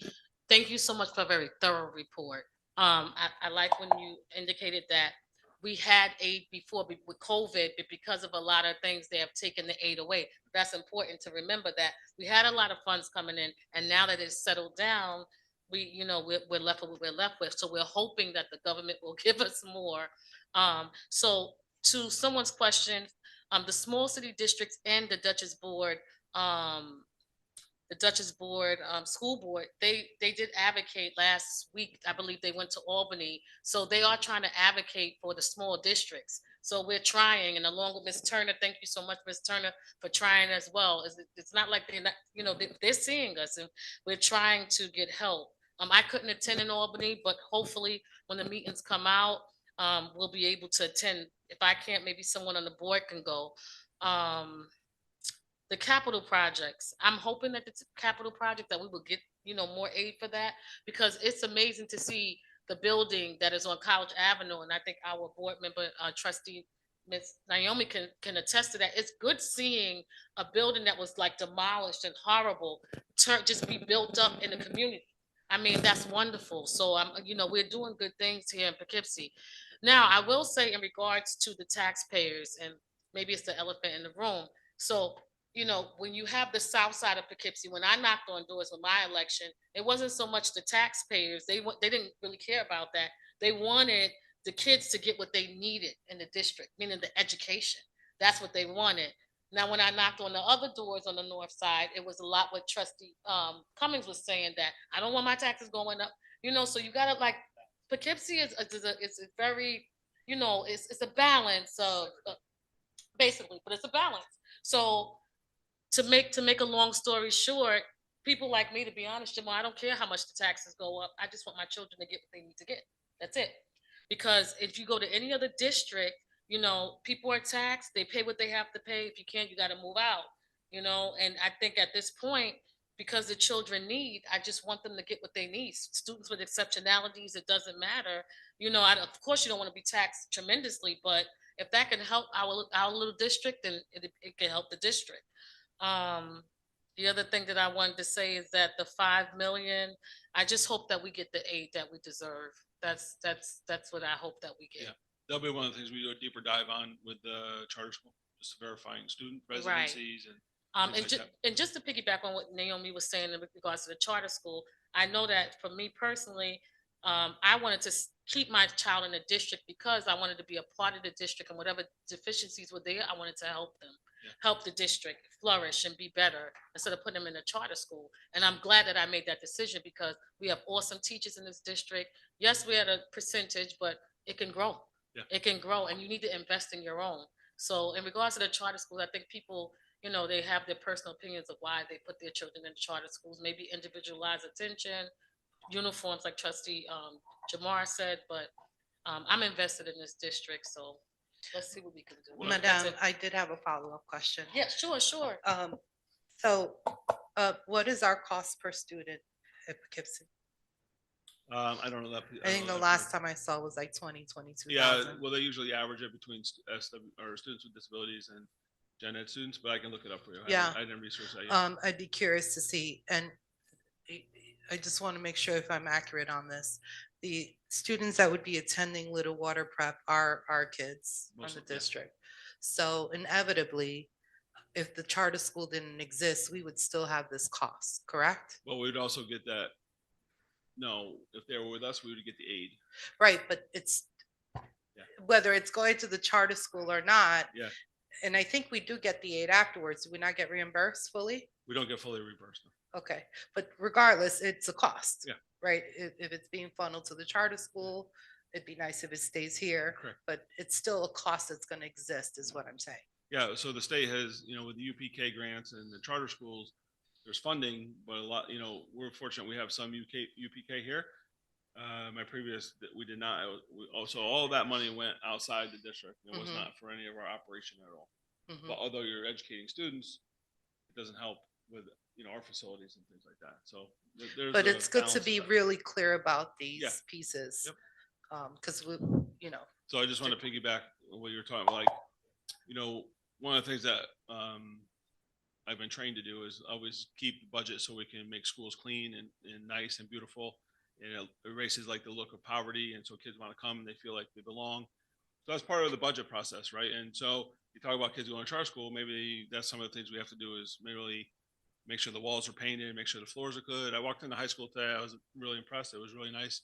But like some of the custodial that say, hey, we need new scrubbers, we need new things. So, and then the buildings and grounds, hey, we need new trucks to plow. And so it's really like a morale thing for them as well, like having some new equipment, they feel good about and have some pride. And I think that carries into the community, what you're talking about, where kids want to come and parents want to come into the school. So that's what we're really kind of focusing on as well.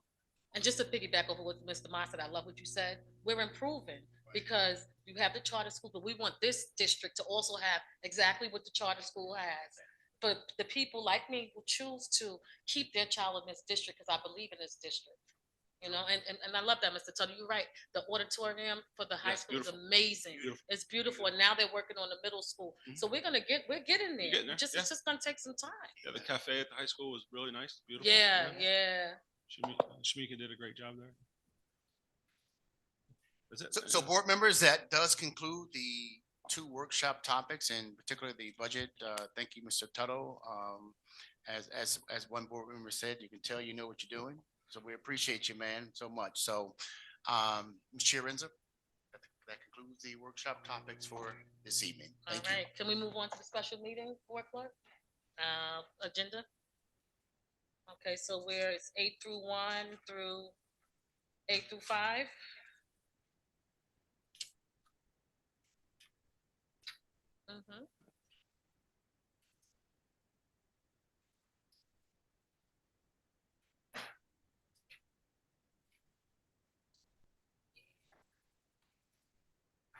Do you want to go through them individually or just go through 8 through 5 individually? Okay. All right, is there a motion to approve item 8 through 1? Placement of students with exceptionalities, resolution number 26 through 368. So moved. Second. Any discussion? Motion carries. All in favor? Aye. Motion carries. Thank you. Is there a motion to approve item 8.2? So moved. Second. Any discussion? All in favor? Aye. Aye. Is there a motion to approve number 8.3? Resolution specifying the necessity for capital improvement project? So moved. Is there a second? Second. Any discussion? Quick, Mr. Mott, Can you explain to us what happened with it, just so taxpayers knows why we're putting? Yes, I'm gonna ask Mr. Tuttle to kind of give an update in regards more specifically, because he's been working with our capital improvement team, and also Mr. Brancato in relationship to how this came to be from 2023. So I think it was about 2 weeks ago, I was working with the bond council, looking at doing some bans for a capital project at College Ave in June, and then other projects that we had going, and they brought to my attention back in 2023, usually when you do a capital project initiative or a vote, you need to have a necessity, a resolution for necessity, and the other one showing what the bonding would be, right, the funding. And that was never done in 2003, so they're asking us to do it now before we go to the ban in June to borrow money. So this was approved in 2023 by the previous board, and we are kind of just approving what was not done in 2023, so that we can start the process to construction on College Avenue. Well, they've started the construction already. So we're to get the money to bond out. We've spent some money, so we got to kind of do this. Okay, that makes sense. I just wanted to, Yeah. because when No, I know that was was 2023, I was like, what in the hell? I figured you're gonna ask. Yeah, no, it's a good question because I was like asking questions too. Thank you. I just had a quick question too about the language that says demolition and site restoration. That's referring to minor demolition and restoration, not demolition of the entire building, like not leveling of the building. No, there's some shell of the building on College Avenue will be kept in place. Okay. Yeah, I think some of it's Okay, the it's a roof. great- The roof was caving in, so they're gonna remove the roof and keep kind of most of the outside shell. Yeah. Okay, great. Yeah, It's been great to see work happening there, and I still think there's an opportunity for more marketing and literature on the outside fencing. Oh, It's kind of just that's one like of the things I've warning been- construction site. Yeah, I have to get a sign there and with the code so that people can see what the project is. Yeah, and get people excited about what's happening there. I will. In our last meeting, actually, we just got the approval from, the city, the state, the engineers kind of move forward that the building area is kind of safe to demolish and then build upon. Do we have a rendering of what the building's gonna look like? We do. Can we, maybe we can put a nice little we do. board out Yeah. there so Work on people that. can walk by and Yeah, at least they can see what they're paying for. Maybe put that up as well with the signage. I know Jim has it. Yeah, we'll get that up. Yeah. Brancato. I know Is I get there- excited every time I see it. Is there usually a scheduled time to update capital projects or anything? Or do you wanna- There is. Okay. There is. We have done it every third or so meeting. But this season we pretty much focus. We're in the season, I should say, of budget. So we haven't done that. But I believe it may be on for either May or June. But we can find it out for you. Because there's a lot going on this summer, the high school. And those. Well, we're also in the midst of planning for the building use survey for the next project that we want to partake in. We're in phase 5, and there's a lot of external work being done, flooring being done, ceiling work being done. But all of our schools is going to impact even some of our availability of our building for the summer. Is there a fee for building use? Do we charge at all for building use? Is that a space for revenue? It could be. We haven't done that in the past. So if an outside agency completed the facilities use form, we haven't done a whole lot of that today. But you don't pass your budget, we may have to. That's part of the requirement. Yeah, find the money. It's out there somewhere. Given that I'm the only standing member here from 2023, the board was never a barrier in all of this work. In fact, we're beyond supportive and never tabled or deny anything in this process for College I don't Avenue. think that's the question. I just don't think it was presented to the board for adoption. That's all. And so we're doing it now. I'm excited. Good work. Any other questions regarding it? Oh, I'm sorry. I got ahead of myself. Okay, so, is there a motion to approve 8.3? Oh, we did it already? Okay. All in favor? Aye. Motion carries. Is there a motion to approve item 8.4? So moved. Is there a second? Second. Any discussion? All in favor? So this is the bond from the previous resolution that we just passed, just so people know. Right, this is just the bond. This is the bond portion of the necessity to do the capital project. So this part is gonna pay the financial part of it. Absolutely. All in favor? Aye. So moved. Is there a motion to approve item 8.5? So moved. Is there a second? Second. All in favor? Discussion. Any discussion on it? Very excited.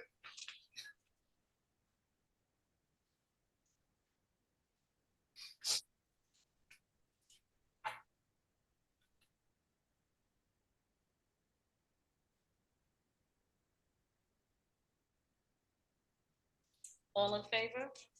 Aye. Motion carries. Lamont, superintendent comments? Thank you, Vice President Chiarenza. Let's give her a round of applause. I thought she did a very good job tonight. Thank you so much. Very nice job. Thank you so much for facilitating and presiding over our board meeting this evening. So I want to congratulate again and thank all of the administrators who came out tonight. I thought it was fantastic, actually. Coming out and supporting your students and our students and the parents that were here, the excitement we saw among their faces. Let's just know we're moving in the right direction, in particular this particular initiative with the reading challenge. There was a nice article and that we put in the superintendent brief today about the innovation labs. They're up and running, a lot of creativity. I did hear from Ms. O'Rafferty. I'll touch base with her as well, but we had Meteor and some other consultants come in to walk teachers through how to best make that space into learning space. I want to thank Ms. Turner and her team. I think that was done on our last superintendent's conference day. And last thing I'll say is we are less than 3 weeks away from the New York State assessment window. Our state assessment is going to start just after we return from spring break. Want to have our administrators, our school district as a whole, our board members, everyone pushing for all families to participate if all possible, to showcase what they have learned throughout the course of the year. So we can demonstrate to our community and our voters, to the charter schools, we can perform at a high level just like any other district that's performing very high. But in order to demonstrate that, we need our students to take those state assessments. So with that said, thank you for the workshop topics. Thank you, Ms. Turner. Thank you, Mr. Tuttle. And that does conclude my comments. Thank you, board members. We'll now have our Board of Education comments. Trustee Naomi. I just wanted to give a shout out to the Smith 5th grade class for their trip last week. They had a walking field trip to Krieger Elementary School. The 5th grade students read to the 1st grade students at Krieger after walking the whole way there. They read How to Catch a Leprechaun, and they presented their homemade leprechaun traps to the 1st grade students, and they were really excited. So I was a chaperone for the trip. I was really excited to accompany them, and they did a great job mentoring the 1st grade students. And I love to see that work of the inter-school collaboration, especially since we've reconfigured the schools and they're not together. It was nice to see them collaborating. Trustee Jamar. Thank you, Vice President Chiarenza. You did an amazing job tonight. Thank you. First, I want to give a shout out to the Youth Leadership in Government program run by our wonderful Mayor Yvonne Flowers. We took a trip to Washington, D.C. We took 6 students, 5 of them were from Poughkeepsie High School, 1 from Nubian Directions, down to Washington, D.C., all expense paid trip for them to experience the Capitol and also take a tour of the National African American Museum down in D.C. It was a great trip.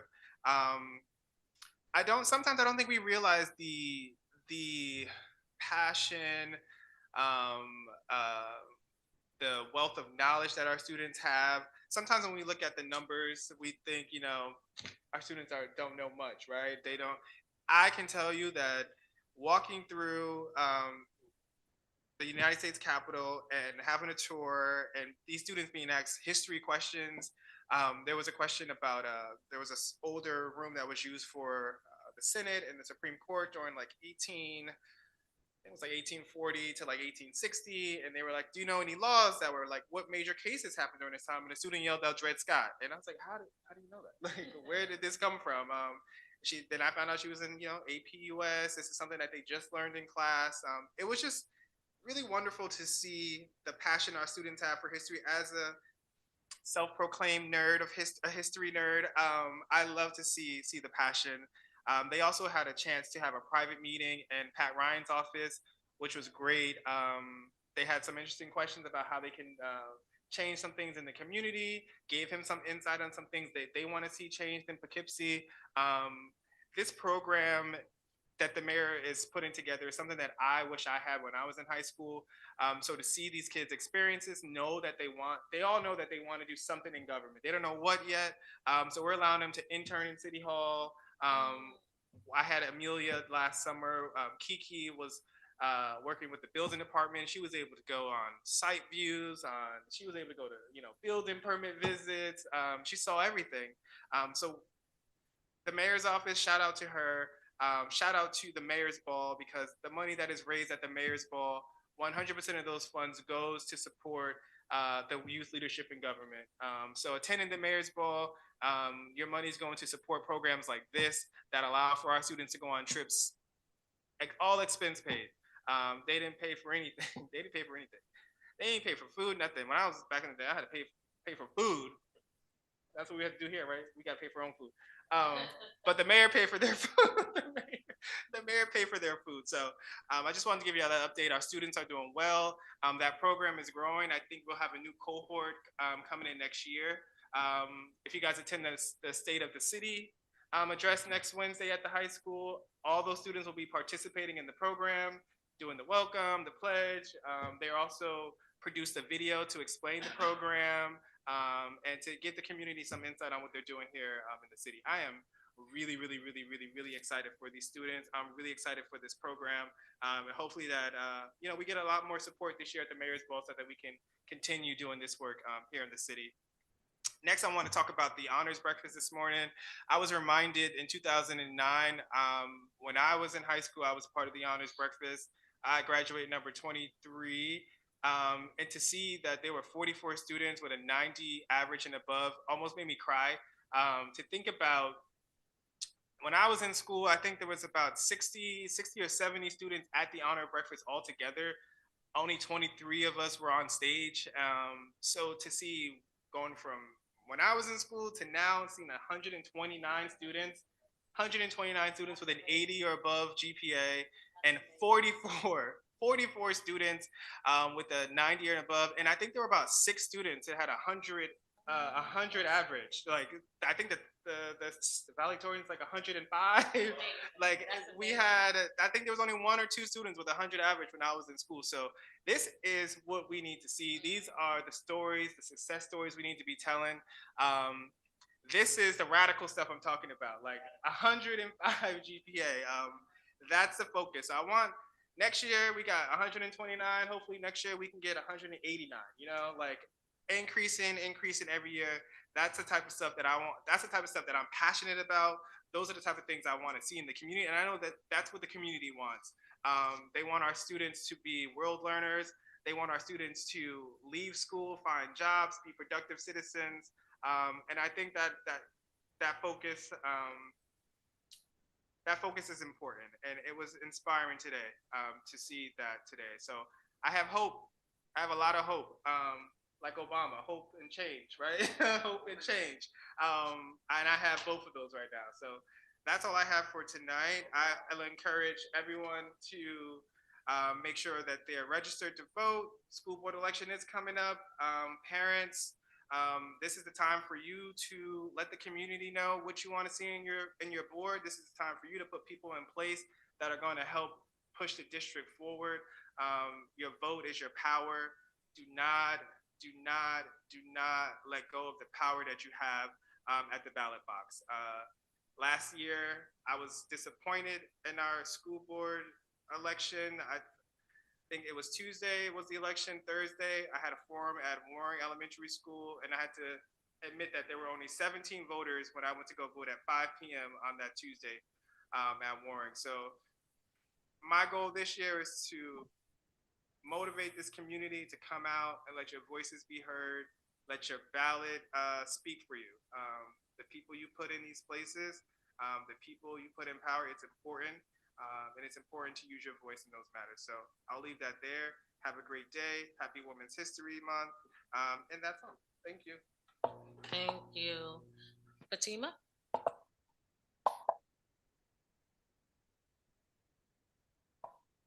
I wanted to reiterate the successes of the ROTC. They did have a special representative that came in that represents the Air Force. And they apparently had communicated how impressed they were with our kids. So that, of course, is always incredible to hear. The Pops concert was, I mean, the kids are always great. It doesn't matter to me at which level of development they are. I love all of our kids. I think that the auditorium was beautiful. Beautiful.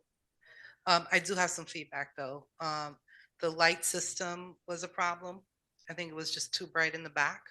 And I don't think that the light system in the front was managed well. I don't know who's managing their sound effects or anything like that. The kids, when they do chorus, to be able to hear their individual voice, it'd be nice if they had their own little microphones, because they sing and they sing with passion, but to like be able to project it to where I was, for example, in the back, be just nice to hear the voices. And I think I would lean on Mr. North for feedback. Not sure he was tapped in for some feedback. And I'd like to encourage that those that are using the space and have that musical way of his brain, he would be able to really tell us how the space is being utilized since it's been reconstructed. So, but it looks amazing. The space was beautiful. The last thing I want to say is congratulations to all of our kids and that are actively engaging with reading. It's just so special to see them here. Anytime we can recognize them, that reaffirms for them that what they're doing is good. So that's beautiful that we did that. In particular, I just want to shout out trustees Flincham Marquez's daughter, because I've been in your shoes, right? And you, I'm sure Madame Chiarenza can relate to this as well, as a board member, right? And you have your child in front of you and you're playing both hats, right? The parent and the board member. And so it was just such a pleasure and such a sweet treat just to see her, see how she looked at you. I saw your interactions with her as well. I just want to shout that out, right? Because in the end of the day, we're humans trying to live in this experience. You're trying to give community service. As a young woman, she's growing up seeing you in community service. And you know what? That's incredible that you're giving her that example.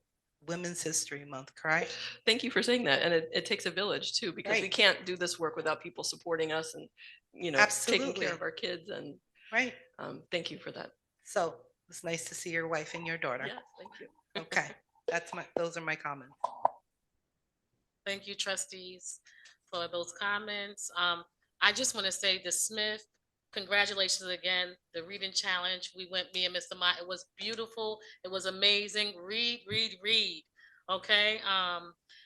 As trustee Jamar said, please go out and vote. That is so important. We have our board, we have members that are going to, coming up for the board. Please go out and vote. Vote for the board and vote for the members that are putting in their, their time and effort to want to be on the board. I just want to say a thank you to Mr. Mott and his cabinet, because we couldn't do anything that we do without the lead of a superintendent and his cabinet that works just as hard as him. So I want to thank you guys for being dedicated, for being here, and for putting your all into the district. That's what we expect. That's what we want, for people to have passion for the district, like we have passion for being here and not being paid. But we love the district. That's why we're here. So I just want to thank you, Mr. Mott. I want to thank your cabinet. I want to thank all the trustees for being here. And if no more is said, is there a motion to adjourn the meeting? Is there a second? Second. Meeting adjourned.